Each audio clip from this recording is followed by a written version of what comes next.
guys, and welcome back to Betwixt the Books. We are here with number 9 in our series of reviewing all of the Dark Olympus books as advanced reader copies. We have together reviewed every single book in the series with the exception of the first one, which Gretchen did on her own, because I didn't read it until later. But then from that point on, we have read every single book and discussed them together.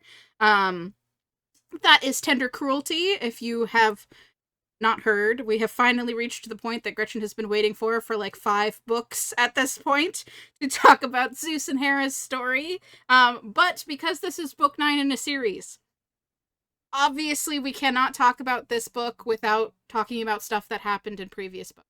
If you have not read the other books in the series and you don't want to be spoiled, then this is not a video for you.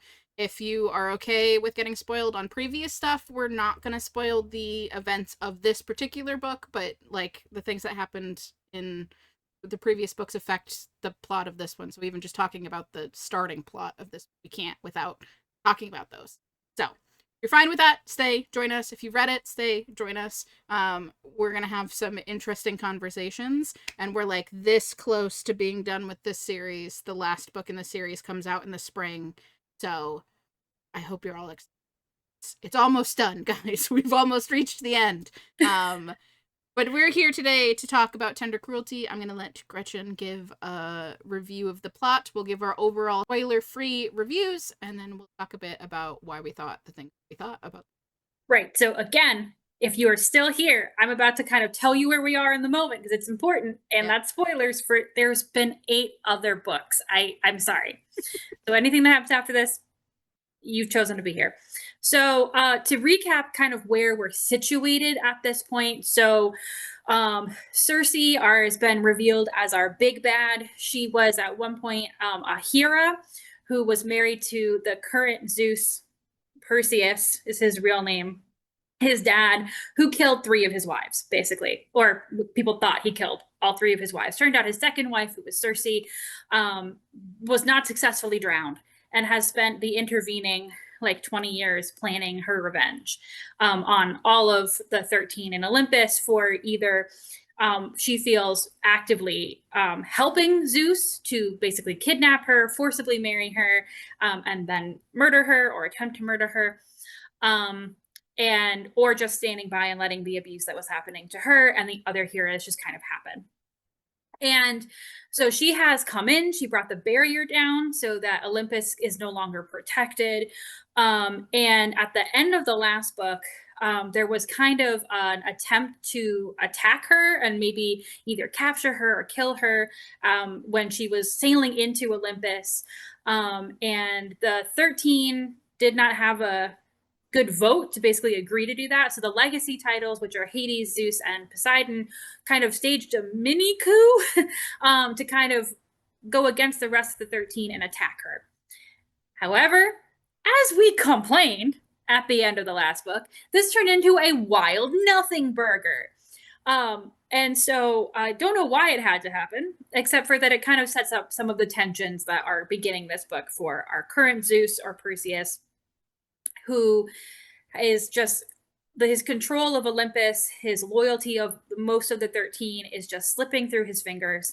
And another thing that happened in the previous book is that his wife, Hera, or Callisto, that's her real name, also kind of tried to kill him, and he knows.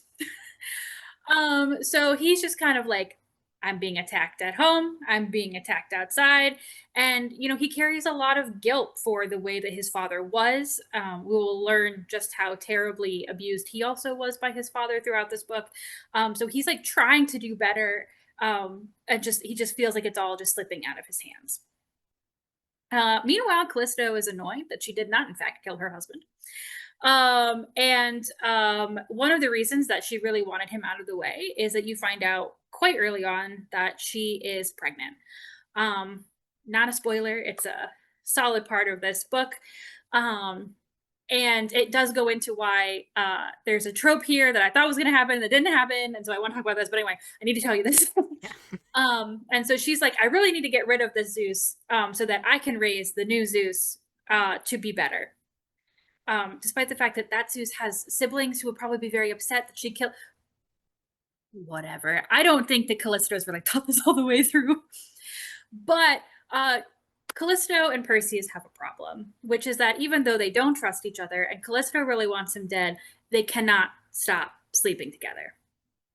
Turns out that this entire time, while they've been trying to kill each other or like being Mr. Iceman, they have also been sleeping together.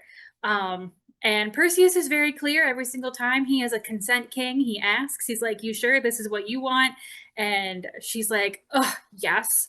And then they do it with the lights off constantly. Um, and so they are navigating sexual tension, generational trauma, and impending attack from above and below because Olympus has fallen or is in the process of falling anyway. Um, I don't really know that any more of the specific details are like super important to the plot. That kind of sets us up where we are, and kind of also kind of details where some of the problems that we're going to talk about with this book come in, um, which we will now talk about. Yeah. I think I wound up rating this 3 stars on Storygraph. Um Part of that for me, it like if I was rating this purely on my enjoyment of the book, it would probably be a 2.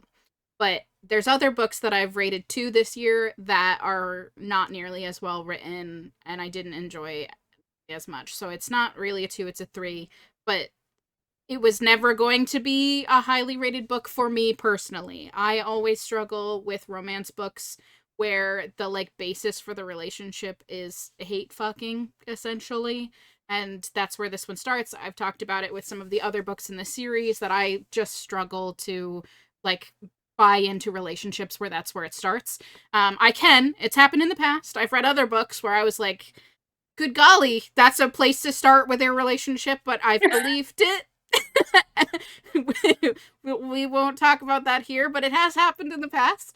So it's possible to win me over. So I wasn't going into it like being like, I'm gonna hate this, but I was never an easy sell for this book. Let's say that.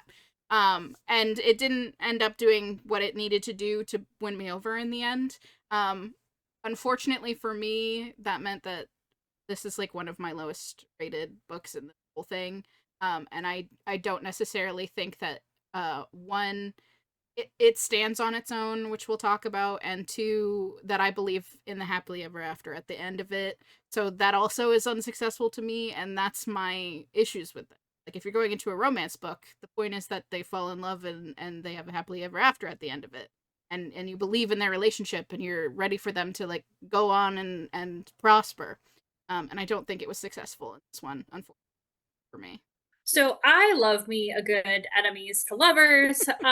When done right, it definitely can be done in just a very clunky way that does not feel successful, like Michaela said.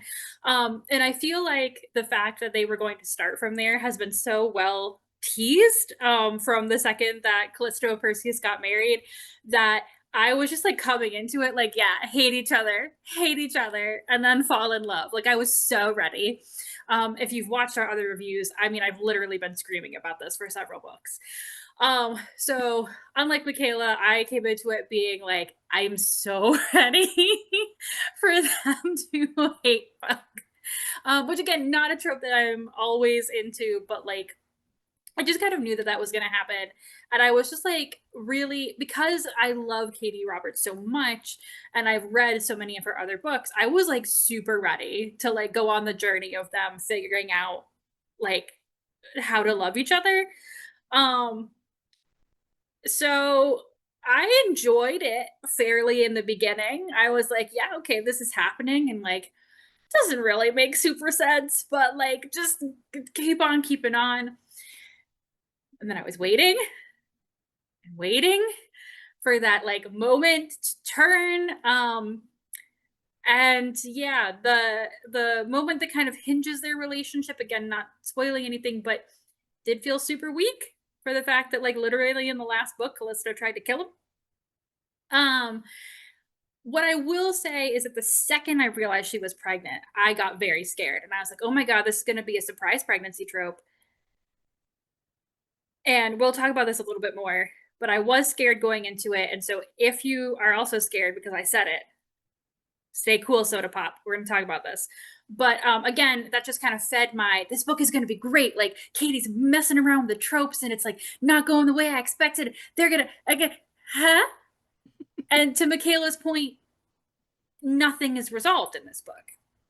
And I think that's the problem. And again, we're going to talk more about this, but like about what exactly we mean by this. But the issue is that this is not an open and closed book. It is attempting to be one and trying to pretend that there is a closed happily ever after on the end. That doesn't work because so many things, both for their relationship, for the individual characters, and for the plot, and the plot, A, being not resolved, and B, overshadowing a lot of things that should have happened. So yeah, unlike Michaela, I was vibing for a good chunk of the book. I was like, yeah, I get it, and things are happening, the plot is happening, blah, blah, blah, blah, but it's got to wrap. Hello? And then I was sad. So yeah, I also don't know that these guys need some therapy that has not been had yet, like aggressively. I wish they had time for that on screen, but then the book just ends. So I did not rate it a 3. I think right now it's on Storygraph, it's sitting on 4. I don't know if I'll keep it on 4. But because I then rated another book directly afterward, the relational ratings seemed fair. But as we're talking about it, I think I might end up more of like a 3.5, 3.75. Because again, I enjoyed the bulk of it until it didn't resolve. So that's me. I figured that because Gretchen agreed with me that this one didn't work as an enemies to lovers trope, we could talk a little bit about like why this one in particular didn't work. And again, I always struggle when we're starting a book from a place where this character is fully not just willing to, but has attempted to kill the other character. Like death is on the line. They hate them vehemently. They think there's no redeeming qualities and that person needs to no longer exist. So that's a hard place to start. I can get a little bit behind enemies to lovers when they have like some sort of disagreement, when they have some sort of like mutual basis of respect, even if they aren't like we're working towards different goals and I don't believe your goal is correct, like anything like that. I can get behind it. But because we're starting from the place of no, actually, I don't think you should exist anymore as a human being, it's really hard and to start structurally, not even just like individually, structurally. Yes. You should be gone. You should be gone. Like it's a tough place to get away from that. And that combined with the fact that this is kind of finale to this series, part 1, so much plot is happening. So much plot outside of their relationship is happening and needs to have focus on it, that there is essentially zero time for them to connect as humans. So any time where they are together, they are having sex with a little bit of bickering, and there's no quiet moments where they can relate to each other. She attempts it, but it's not enough for me to believe that last week I wanted to kill you. This week we're going to be married forever and have a kid and be a happy family. There's not enough time between this, especially because they've been married for a year, right? And if I'm supposed to believe that within that entire year she has not backed away from I want to kill you, and then the events of this book happen and nothing really happened that made me go, oh yeah, that might have shown the light at the end of the tunnel. On top of the fact that he also has his own issues that he's working through that don't get resolved fully. So like, it's just, for a romance book where you want them to fall in love, I don't think they had the time to fall in love with the events of what was going on in this book. And because they did not have the time to fall in love, I can't get behind the happily ever after at the end. It was hard to sell me at the beginning, and then there was no time for the redemption.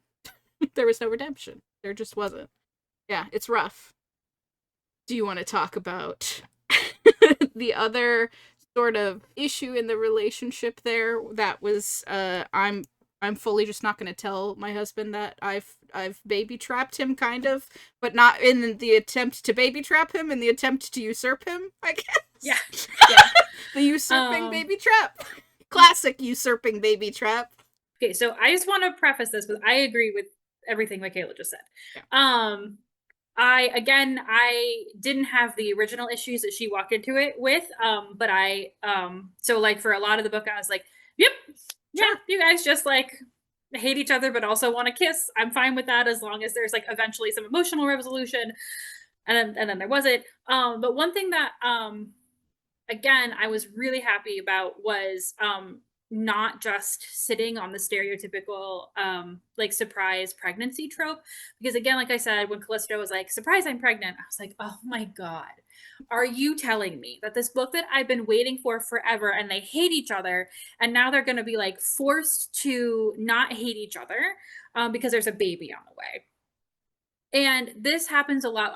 One of the reasons that I don't like reading this trope, and again, not every trope is for every person. If this is a trope that you like, I'm not trying to change your opinion on it.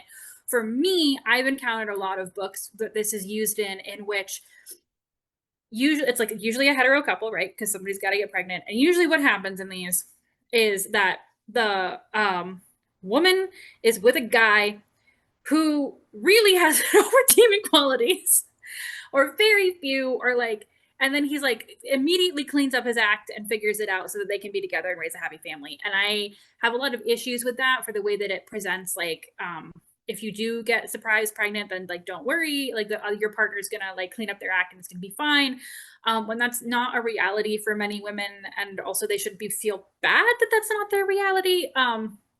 And so I was just like, ugh. But if you are also worried about that, what's really, really interesting in this book is that Callisto doesn't tell him. And so it's not something also where I felt like icky about it, like she was withholding information. She was like, I can't tell him this because I don't want him to know, because at the beginning she like wants to get rid of him so that she can raise a Zeus basically in her image, but essentially in a better image to try to undo some of like this terrible things that the Zeuses before have done, because she's kind of painted Perseus into the image of his father, essentially. Even though Perseus, through his POV, that he's actively trying to just like do the exact opposite and be better and do better, while also having like the trauma of his abusive father like hanging over him, and like trying to also like be better but also not be like feel like weaker than maybe his dad. It's a really interesting and fascinating psychological conundrum that is never dealt with. But anyway, so I did enjoy that. I did enjoy how that played out, and like so because there was already, like Michaela said, a lot going on. So if that had been added to the mix as like a thing, there definitely would have been a lot going on. And so more of their conversations, even though they are basically sleeping together a lot, at least don't also have like that layered on top, which I did appreciate. And then when he does find out, again, I'm not going to spoil anything, but I did also like how that was handled. And so if you are a person who was like, ugh, at least in this aspect, that is not this book. Do I possibly think that maybe we just could have gotten away with this not being a thing entirely? Probably. But again, I did appreciate how it was handled, because being pregnant did not become Callisto's entire identity. Because she's too badass for that, and she had things to do. We've mentioned it a couple times now, but it is like important to state that like we both felt very much that this book doesn't stand on its own, both in that the plot elements that have been coming overarching from the whole series aren't resolved by the end of this, obviously, because there's one more book in the series, but that this feels like the rising action to that climax. And because there's also no tangible resolution to the romance, like we feel like we've seen the start of their romance where they can maybe start to come to connect with each other, and then the book ends. It's just rising action in the book, or maybe like inciting and reacting to inciting events of the book. But in any case, if you are a person who does not like cliffhangers. Grab this book and wait for the next book, because the driving factor of this book does not get resolved here at all. Part of that is there's this new development where we're getting interlude chapters in this one from other characters' perspectives, which have to do with that final combination at the end.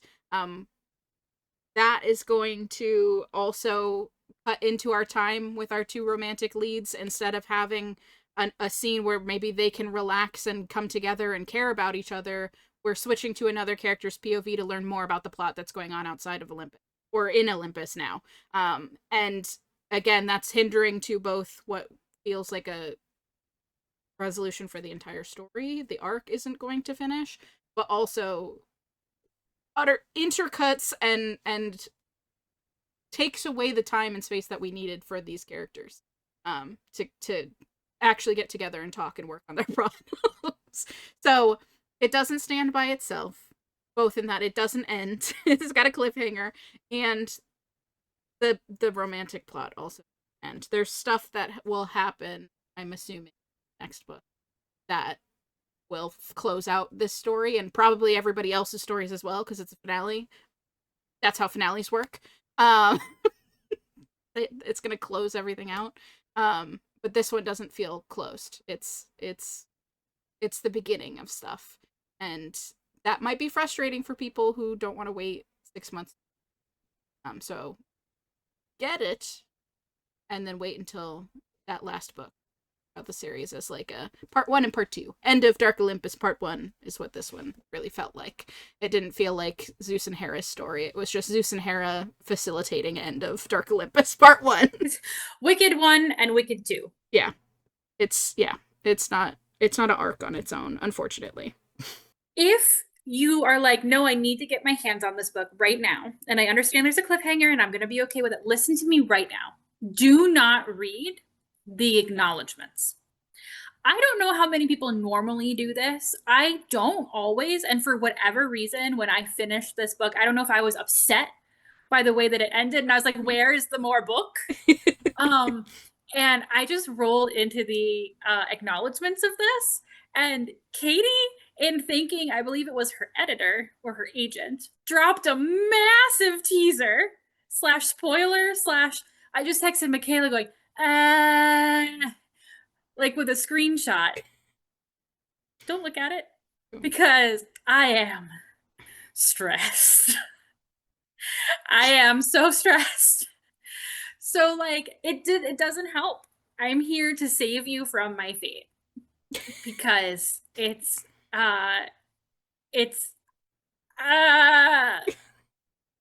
so anyway, we will obviously be back to review Shattered Gods, and I think we're going to probably do it in a way that will kind of also summarize our feelings about the series as a whole once we can finally see the completed story arc. Because as Michaela said, there's definitely been, when we were talking before this, you didn't miss a part of this video, where like these books started with like romance and plot and like politics, plot, and now they're like politics, plot. Also, people kiss over here. And so it will just be interesting to see, especially now that we know more about who the pairing is. It was very secret for a while. It's been slightly unmasked, shall we say. Yeah. We're not going to spoil it, but so anyway, we'll be back for that. In terms of what we have coming up for December, we are definitely going to have an unthemed reading roundtable where we bring on a couple of friends and just have like whatever we happen to be reading at the time, and maybe just kind of talk about a little bit about our years in reading. And then obviously we're going to have some wrap-up content for our reading challenge together, which we actually completed minus our bonus challenges. So we are potentially going to try to do that bonus challenge episode in December as well as an extra. But that also does require us to do that. Yeah. So we definitely will have the wrap up for the reading challenge. We finish. We'll definitely have the unthemed reading roundtable, and then maybe more. We don't know, but we have ambitious plans, and we say that every single time we close a video. It's true. So maybe we'll see you. We'll definitely see you for some of this. And 100% the second we can get our hands on the conclusion of this, we will be back. Thanks, guys. Bye.